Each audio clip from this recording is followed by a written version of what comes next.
Et on se retrouve donc pour cette revue de presse de l'économie.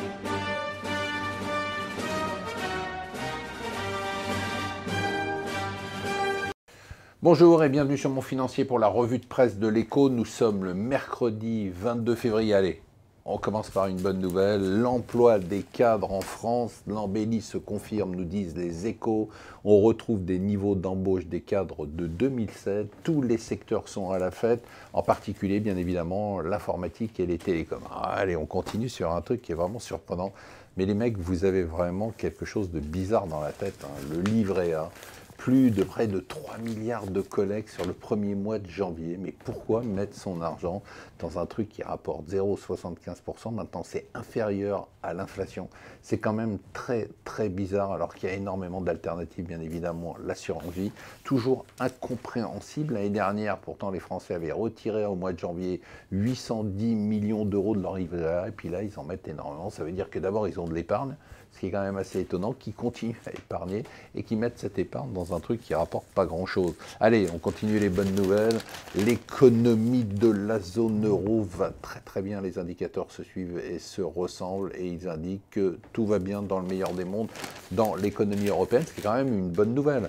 Alors, bon, c'est un peu le drame de ma vie en ce moment. C'est Angela Merkel qui est en chute dans les sondages pour l'élection. Vous savez que ce n'est pas une élection directe, hein. On élit en Allemagne un parti, et puis ce parti désigne son candidat. Mais Martin Schulz, qui a été désigné donc par le parti de centre-gauche, a le vent en poupe. S'il y avait une élection directe, un peu comme en France, hein, au suffrage universel direct, eh bien Schulz serait président en Allemagne devant Angela Merkel.